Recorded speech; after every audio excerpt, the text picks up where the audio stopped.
Welcome to The Real Discussion. Today we're going to be talking about your man wanting you to make some compromises, but you're not willing to. Well, maybe you should reconsider. Stay tuned.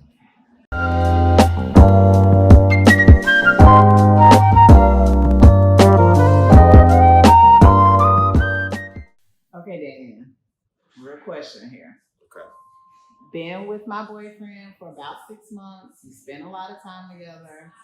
He asked me for a key. He was like, babe, we're in love. I'm over here all the time. How about just give me a key?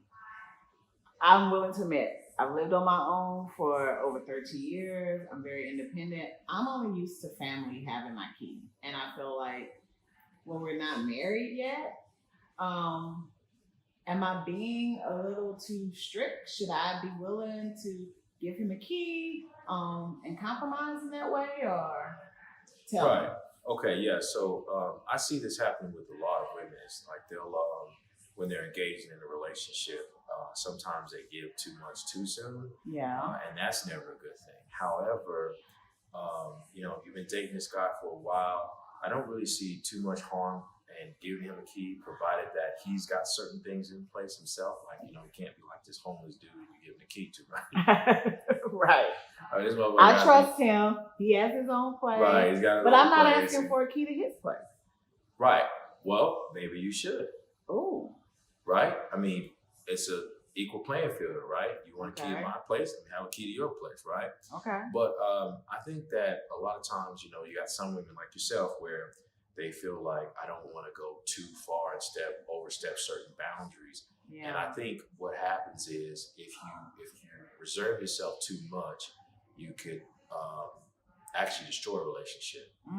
Because a guy could feel like, I'm putting a lot into this relationship and you're not giving as much back.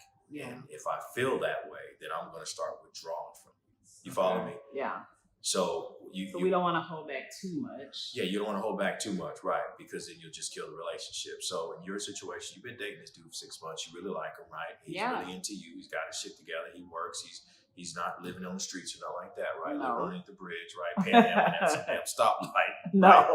With a Santa Claus hat on, right? Okay, so then, yeah, I don't think it would be a problem giving him the key. But what's his motive? And that's what I want to understand. What is the motive? I think he just feels like we're at a certain level of trust. So I like what you said about I should ask for a key to his place. Is that a fair compromise? Yeah, it's a fair compromise, provided he doesn't have anything to hide. But sometimes you could have a man like that asking for a key. I mean, everyone's got their different reasons, right? Right. It could be maybe it's convenient for him. It's down the street from his job. He can come there. He can change clothes, things like that, right? Yeah. Instead of having to drive all the way back home, right? Okay, so it could be one of those things. It could be something else, right? But you got to figure out what's his reasoning behind wanting the key. His reasoning behind wanting the key could be maybe he doesn't trust you. I don't know your relationship with this dude, so maybe he doesn't trust you. Maybe he calls himself spying on you, right? And so now I got a key, I can just pop up on you, right? Yeah. I think if he has a key, there should be some type of understanding established. Okay. And I think that there should be some rules set too. Just because you got a key doesn't mean you can invade my shit. Yeah, and just pop up anytime. Right, because you don't want that. And it's not that you're hiding something or doing something. It's just out of respect. This is still my space. I pay the bills here. You don't pay shit. And you respect my space and you respect me as a person, right? And you call before you come, right? So establish some boundaries. Yeah, you should establish some boundaries so that you don't have any misunderstandings later on.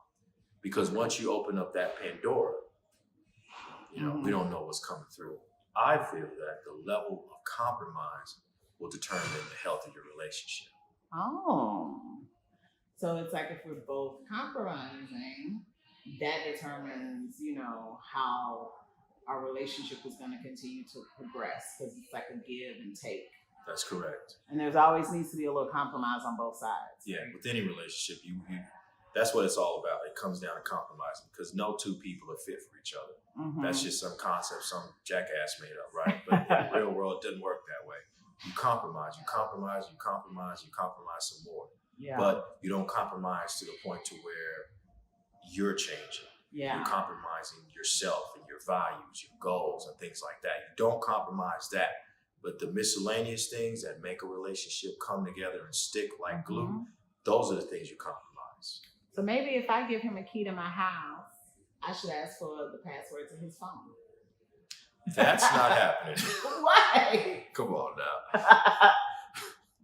That feels like a compromise. That's to like me. asking the panhandler we talked about earlier to go get a job, right? It's not happening. He's going to look at you and say, huh? What?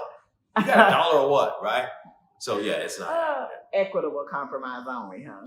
Right. But the whole password in the phone, that's a whole nother conversation, right? You're right.